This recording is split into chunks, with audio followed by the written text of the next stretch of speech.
নমস্কার, আপনাদের সকলকে সম্পূর্ণা অ্যান্ড সোমাস কিচেনের আরেকটি নতুন ব্লগে স্বাগত জানাই।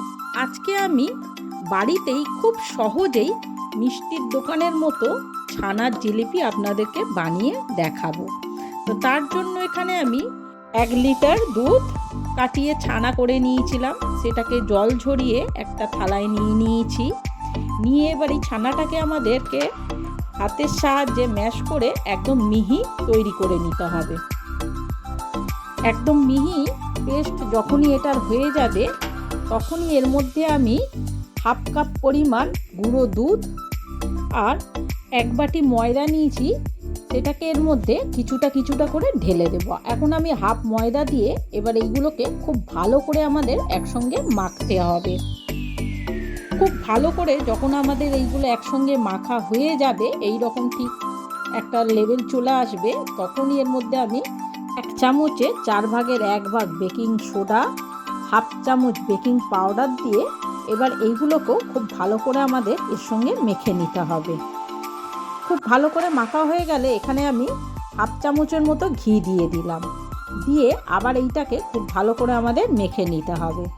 খুব ভালো করে যখন আমাদের মাখা হয়ে যাবে, ঠিক এই রকম একটা নরম ডো বানিয়েছি। এবার এর থেকে আমি কিছুটা করে ছানা নিয়ে এবার হাতের সাহায্যে এরকম গোল করে এবার সেটাকে একটা লম্বা এরকম শেপ দিতে হবে।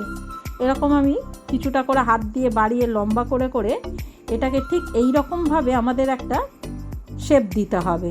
একদিকটা জুড়ে দিয়ে আবার অন্য মুখটাও ঠিক এইভাবে জুড়ে একটা জিলিপির শেপ দিয়ে দিলাম। দিয়ে আবার কিছুটা এইরকম ছানাটা নিয়ে আবার এই রকম হাতের সাহায্যে আমি এটাকে একটা লম্বা করে এইভাবে এক মুখটা জুড়ে আবার অপর মুখটাও আমাকে ঠিক সেই দিকটা এনে জুড়ে দিতে হবে। ঠিক এই রকমভাবে আমি সমস্ত জিলিপিগুলোকে রেডি করে নিলাম। দেখতেই পাচ্ছেন আমাদের সমস্ত জিলিপি এক এক করে এইভাবে রেডি করা হয়ে গেছে। আর একদিকে গ্যাসে একটা কড়াই বসিয়ে আমি এর মধ্যে কিছুটা পরিমাণ রিফাইন তেল দিয়ে তেলটা কিছুটা গরম হতে দেবো। আবার অন্যদিকে একটা কড়াই বসিয়ে সেখানে আমি 1 বাটি চিনি দিয়ে এবার 1 বাটি সেই মাপেই জল দিয়ে এবার চিনিটার আমি শিরা তৈরি করতে দিয়ে দিয়েছি। এবার অন্যদিকে তেলটা যেই হালকা গরম হবে তখনই এক এক করে এর মধ্যে আমি সেই ছানার জিলিপিগুলো ছেড়ে দেব। দিয়ে এবার যখনই একটা পিঠ এরকম হালকা লাল হয়ে যাবে, অপর পিঠটাও আমি উল্টে দিচ্ছি। এইভাবে সমস্ত জিলিপিগুলোকে উল্টে আমি এবার অপর পিঠটা হতে দেব। অন্যদিকে দেখতেই পাচ্ছেন চিনিটা আমাদের সম্পূর্ণ গলে গেছে, গিয়ে এবার রসটা ফুটতে শুরু করেছে। এই সময় আমি কিছুটা 1 চামচের মতো ফুড কালার নিয়ে এতে দিয়ে দিয়েছি, যাতে এই জিলিপিগুলো পুরো দোকানের মতো কালার আসে। এবার এটাকে আরও 10 মিনিটের মতো আমাদের ফোটাতে হবে। যখনই দেখবেন মিষ্টির রসটা সামান্য একটু ঘন হয়ে গিয়ে ঠিক এরকম চ্যাটচ্যাটে একটা ভাব চলে আসবে, তখনই আমাদের গ্যাসটাকে অফ করে দিতে হবে। এবার অন্যদিকে ছানার জিলিপিগুলো যখনই দেখবেন ঠিক এই রকম ব্রাউন কালার চলে এসেছে দুদিকটাই ভেজে, তখনই একটা ছাঁকনির সাহায্যে আমি এই জিলিপিগুলোকে তুলে নেব। এইভাবে সমস্ত জিলিপিগুলোকে তুলে আমি সেই গরম রসের মধ্যে দিয়ে দেব। সমস্ত জিলিপি তুলে যখন আমাদের রসের মধ্যে দেয়া হয়ে যাবে, তখনই একটা হাতার সাহায্যে এগুলোকে ভালোভাবে আমাদের রসের মধ্যে ডুবিয়ে দিতে হবে। এবার অন্যদিকে ওই তেলের মধ্যেই বাকি জিলিপিগুলোকে আমি ছেড়ে দেব। দিয়ে এবার একইভাবে ভেজে এবার ছাঁকনির সাহায্যে তুলে এইগুলোকেও আমি সেই রসের মধ্যে দিয়ে দিলাম। রসের মধ্যে দিয়ে এবার হাতার সাহায্যে ভালো করে আমাদের এগুলোকে রসে ডুবিয়ে এবার গ্যাসটাকে জেলে দিয়ে এবার এই সমস্ত জিনিসকে আমাদের আরও 10 মিনিট ভালোভাবে ফোটাতে হবে। জিলিপিগুলোকে এই রসের মধ্যে আরও 10 মিনিট ভালো করে ফুটিয়ে এবার গ্যাসটাকে অফ করে দিয়ে আমাদের এইটাকে অন্তত 4 থেকে 5 ঘন্টা রসের মধ্যে ভিজিয়ে রাখতে হবে।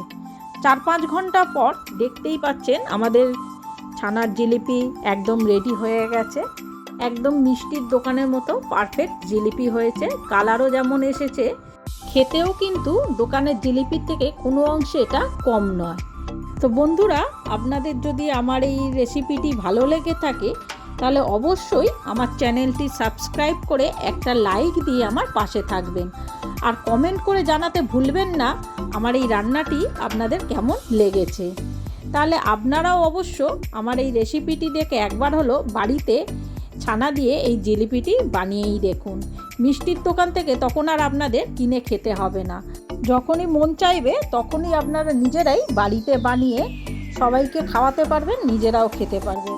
একটা জিলিপি আপনাদের কেটে দেখাচ্ছি, দেখুন কতটা নরম আর রসালো হয়েছে জিলিপিটা। ভেতর থেকে কতটা নরম হয়েছে হাতে বুঝতেই পারছেন দেখে জিলিপিটা কতটা নরম আর রসালো হয়েছে। পুরো একদম মিষ্টির দোকানের মতোই জিলিপিটি তৈরি হয়েছে। আজকের মতো এখানেই শেষ করলাম। দেখা হচ্ছে একটি নতুন রেসিপির সাথে আর একটা নতুন ব্লগে।